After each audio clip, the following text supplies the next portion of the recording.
I hope I'm pronouncing that correctly. Well, this evening is all about teachers, and I wanted to tell you about one that I had. I had a teacher in the 7th grade, Mrs. Martinez. She teaches pre-algebra at Palm Springs Junior High School. And the poor lady's about to find out how difficult it is to teach me, an ultra-creative, completely right-brained child with mild mathematical retardation. You've been there. That at a certain point in math, you can add and subtract letters. When math gets to this point for me is when it goes booyah, and I'm like, oh, because I never got it to begin with, and now you're telling me I can add and subtract the alphabet? It was hard enough memorizing all those letters, thank God for the song. But my mathematical inabilities are not the core of Mrs. Martinez's problems. Mrs. Martinez is about 4.5 feet tall, and I'm not much taller. Her Coke bottle-rimmed glasses always terrify me like an owl about to scoop up a little mouse. Every day she shows up with her cotton candy swirl hair, through which you can already see her tender scalp. She's very... No, don't feel sorry for her. She's very matronly and scholarly, yet her writing on the blackboard is questionable. To me, it looks like Japanese. And when I get papers back, I'm like, Mrs. Martinez, is this a D or a prescription for Prozac? Okay, students. Today we will study the placing of mathematical digits into an equation which are not numbers. You gasped, I know, but don't worry. We will get through this together as soon as Felix, stop talking, Felix. Felix, please stop talking. Okay.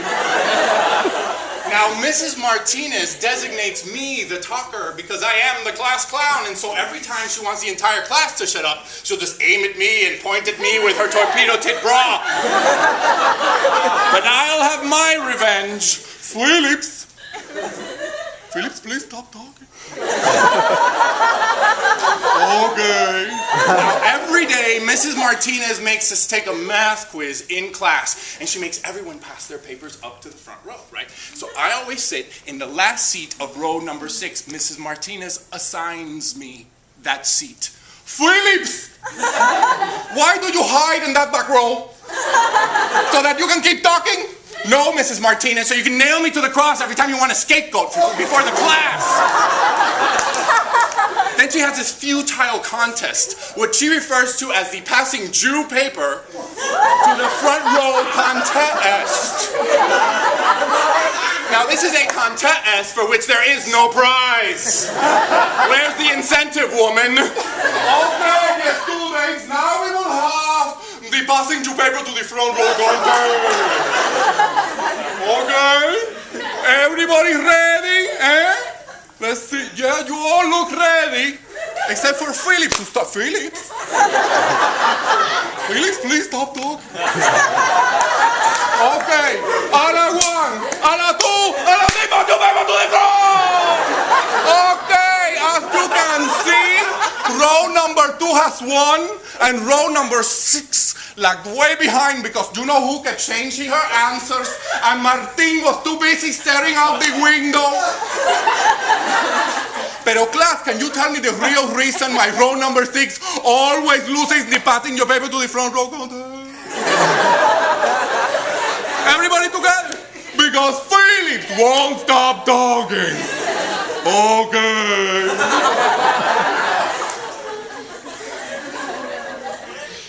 One day, in the middle of quiz time, Mrs. Martinez makes an announcement. Okay, you students. Mrs. Martinez has to go to the ladies' room because the tacos that she ate this morning for breakfast in the cafeteria have gone through her faster than 1 + 1 = what? 2, okay. I will be back in 2. stay there and finish the quiz. I will be back for the passing your paper to the front room. Okay?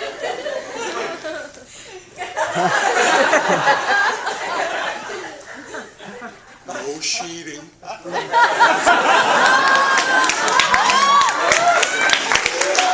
And with that, she leaves. And by the time that Mrs. Martinez makes her way down the hallway back to class, she can hear guffaws of laughter coming from within the classroom, and she is pissed. Okay, what is going on in here? Hey, Felix!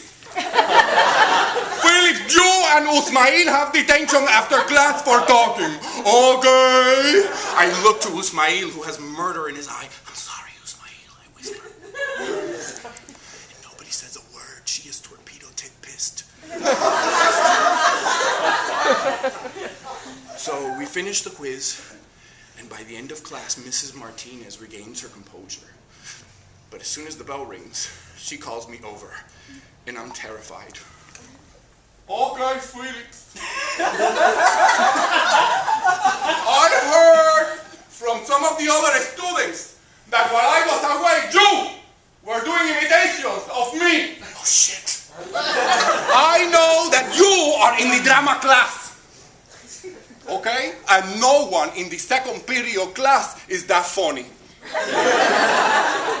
Except for Miguelito, but that's because he's cross-eyed. I can't believe that Mrs. Martinez says such a thing. I mean, next she'll criticize my Mork and Mindy lunchbox. Felix. So what I want you to do is to turn in all of your homeworks from last week like you were supposed to. Oh no, she noticed I flaked. And I want you to do that imitation of me right here and now.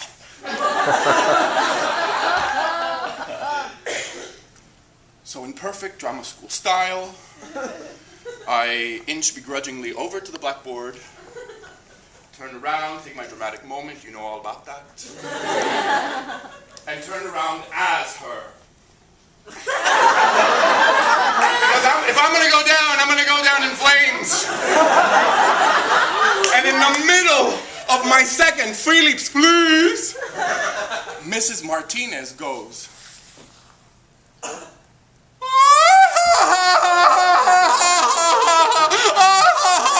¡Ay, Dios mío! ¡Ay, Dios! ¡Oh, my goodness, I'm peeing! And there goes the discombobulated Mrs. Martinez peeing on herself down the hallways of my junior high school. The next day, Mrs. Martinez advises me, okay, Felix, please don't take this as a strike against your performance skills. But I have talked to your parents, and you have detention for the next 2 weeks for disrupting the pre-algebra class of second period. Okay. See, now I understand the math. In life, you can add and subtract. Booyahs, busts, disses, jibes, licks, insults, undercuts, and sucker punches. And all these can be letters. For example, Mrs. Martinez gives me an F. I, however, get to make fun of her forever. And just today, I used my own wonky pre-algebra to subtract that very F from my 7th grade report card. Mrs. Martinez saw this performance a couple of years back, and she gave me detention for life. But I never show up. Felix! Felix, please stop talking. Okay, Mrs. Martinez. Good night, everybody.